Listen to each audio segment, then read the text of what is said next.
Hello students, I am here with a new topic that is human heart. In last lecture we have learned about circulation in animals जिसमें हमने discuss किया था structure of blood जिसमें RBC, platelets and WBC को हमने discuss कर चुके थे। ठीक है, और नेक्स्ट हम टॉपिक जो है वो लिया गया है human heart, that is the pumping organ. ठीक, एक मैं डिस्क्रिप्शन बॉक्स में लिंक दूंगी जिसमें types of heart in a different organism पे वीडियो बनाया हुआ है, आप उस वीडियो को देख लीजिएगा। ओके, उसके बाद में now we will start our topic. Here is a human heart, I make a diagram. Okay, उससे पहले मैं बता दूं आपको what is the human heart. Human heart is a myogenic. Okay, सबसे पहले मायोजेनिक क्या है। हार्ट्स टू टाइप के होते हैं, first is neurogenic and second is myogenic. What is neurogenic? Neurogenic hearts का जो फंक्शन होता है totally depends on nerve system. Okay, this type of hearts generally found in cockroach या we can say arthropods member. Okay, और हम में जो heart पाया जाता है वो है myogenic heart. Myogenic heart, the mechanism of functions of heart depends on the muscles. और कौन सी मसल्स जो इसके फंक्शन को कंट्रोल करती हैं वो होती हैं कार्डियक मसल्स। ठीक है, कार्डियक मसल्स की स्पेशलिटी क्या है? ये मसल्स में रिदमिक कॉन्ट्रैक्शन ऑटोमेटिकली होती है, इंटरकैलेटेड डिस्क पाई जाती हैं जो इस कॉन्ट्रैक्शन को कंट्रोल करती हैं। कार्डियक मसल्स ही रिस्पॉन्सिबल होती हैं इसकी हार्ट बीट के लिए। ओके, और एक कार्डियक मसल्स का डिस्क्रिप्शन जो है लास्ट 9th क्लास में टिश्यू वाले लेसन में हम पढ़ चुके हैं। ओके, तो ह्यूमन में किस टाइप का हार्ट पाया जाता है? Myogenic. Okay, next things is this is a 4 chamber heart. Okay, यानी कि 4 चैम्बर हैं और इसमें deoxygenated blood and oxygenated blood दोनों ही सेपरेट हैं। Next is most important, double circulation are present in a human heart. This is the special characteristic of mammalian, double circulation. Okay, after discussing structure and function of heart, we will discuss what is double circulation. Okay, उससे पहले आप structure को देख लीजिए पहले human heart को। ठीक, now here you can see there are 4 chamber, 1 2 3 4. Okay, this is the portion of heart is a left side and this is the portion of heart, this is the right side. Okay, confuse नहीं होना है बिल्कुल भी। जब हम heart को देखते हैं तो हमारा जो राइट हैंड है वो लेफ्ट साइड को मेंशन करेगा और जो लेफ्ट हैंड है वो राइट साइड को मेंशन करेगा। ओके, और दूसरी बात है लोकेशन, ह्यूमन हार्ट की लोकेशन क्या है?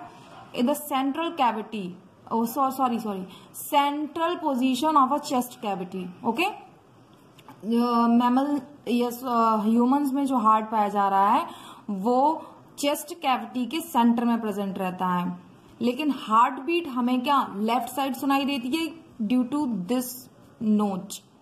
ओके, ये नोच जो है वो थोड़ा सा बेंड रहती है लेफ्ट साइड को, इसलिए हार्ट बीट लेफ्ट साइड आती है, लेकिन ये सेंटर में प्रेजेंट रहता है।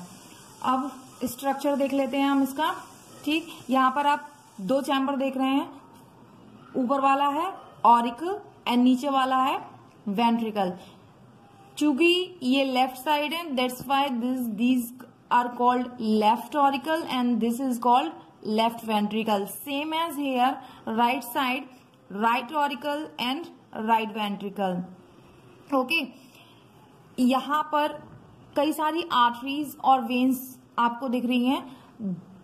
ये वेना केवा है, ये इंफीरियर वेना केवा है, और एक ऊपर ही ऐसी बनी हुई है, ये है superior vena cava. Okay. Vena cava when है, मेजर वेन है जो पूरी बॉडी का ब्लड लेकर आती हैं और ऑरिकल में पोर करती हैं। ओके। इंफीरियर और सुपीरियर कैटेगराइज इसलिए किया गया है क्योंकि इंफीरियर वेना केवा हमारे लोअर पार्ट्स ऑफ बॉडी से ब्लड को कलेक्ट करती है और सुपीरियर वेना केवा हमारे सुपीरियर पार्ट यानी कि upper part of from the body से ब्लड को डीऑक्सीजनेटेड ब्लड को कलेक्ट करके ऑरिकल राइट ऑरिकल में पोर करती है। ओके। यानी कि राइट ऑरिकल में सिर्फ और सिर्फ या राइट चैम्बर में सिर्फ और सिर्फ डीऑक्सीजनेटेड ब्लड ही प्रेजेंट रहता है। ओके। अब पता कैसे चलेगा कि लोअर पार्ट कौन सा है बॉडी का और अपर पार्ट कौन सा है? तो स्टूडेंट्स, डायफ्राम हमारी लंग्स के जस्ट नीचे एक डोम शेप्ड स्ट्रक्चर होता है जिसको डायफ्राम कहते हैं और डायफ्राम से ऊपर का जितना भी एरिया होता है वो upper part of the body कहलाता है और डायफ्राम के लोअर जितना भी एरिया होता है वो lower part of the body कहलाता है। ओके। तो इंफीरियर लोअर पार्ट से ब्लड को कलेक्ट करती है और superior vena cava superior part से ब्लड को कलेक्ट करती है। ओके। जब ब्लड ऑरिकल में चला जाता है फिर वो ब्लड यहाँ पर बॉल्व लगे होते हैं यानी कि बॉल्व को हम कह सकते हैं cap like structure are called valve. ठीक है। यहाँ पर 3 कैप्स लगे होते हैं, that's why 3 cuspid valves. Okay. 3 cap like structure होते हैं जो कि ऐसे होते हैं, ये ऐसे। ओके।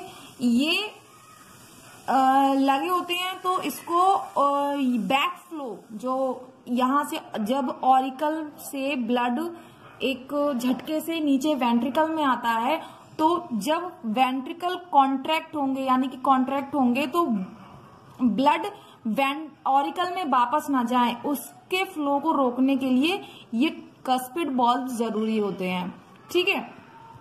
अब आ जाते हैं यहां से जब ब्लड जाता है सीधे डीऑक्सीजनेटेड ब्लड है। अब यहाँ डीऑक्सीजनेटेड ब्लड को प्योर होने जाना है तो प्योर कहाँ होता है ब्लड? लंग्स में। लंग्स में ऑक्सीजन प्रेजेंट है, जब हम रेस्पायर करते हैं तो सारी की सारी ऑक्सीजन हमारे लंग्स में प्रेजेंट है ना, तो यहां से लंग्स में जाएगी ऑक्सीजन, सॉरी लंग्स में जाएगा ब्लड फॉर प्यूरिफिकेशन और वो ब्लड किसके थ्रू जाएगा? Left pulmonary when artery and right pulmonary artery. Okay.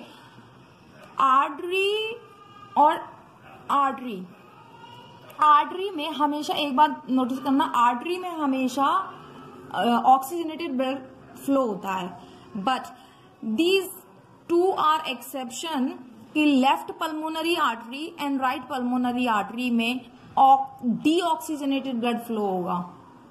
Okay. ये बात ध्यान रखना, आप लोग नोट कर लीजिएगा इस चीज को। जनरली आर्टरीज में ऑक्सीजनेटेड ब्लड फ्लो होता है लेकिन there are 2 exception, right and left pulmonary artery, जिसमें डीऑक्सीजनेटेड ब्लड फ्लो होगा।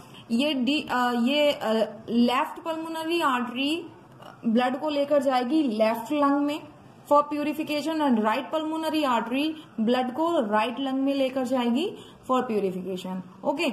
After purifying blood come by left pulmonary vein. Okay. Lungs में जब ब्लड का प्यूरिफिकेशन हो जाएगा, डीऑक्सीजनेटेड ब्लड ऑक्सीजनेटेड ब्लड में कन्वर्ट हो जाएगा तो लेफ्ट पल्मोनरी वेन से, यहाँ एक और एक्सेप्शन, वेन्स में डीऑक्सीजनेटेड ब्लड फ्लो होता है लेकिन यहाँ पर ऑक्सीजनेटेड ब्लड फ्लो हो रहा है। Okay.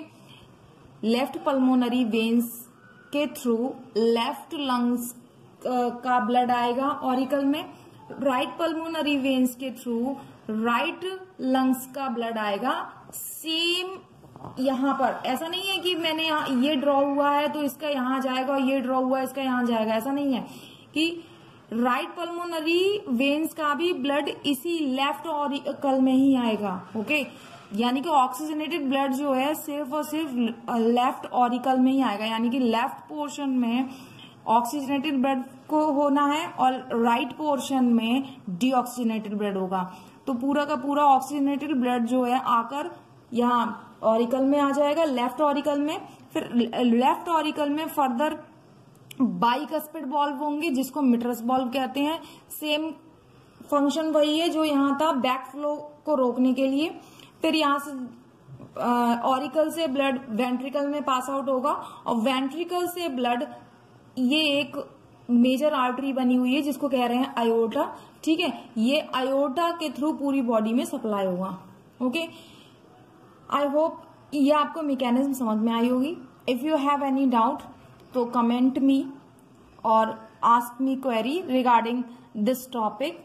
I know it is a little bit confusion, लेकिन मैंने बहुत इजी वे में समझाया है आपको। इसके बाद भी कोई भी कंफ्यूजन हो तो आस्क मी।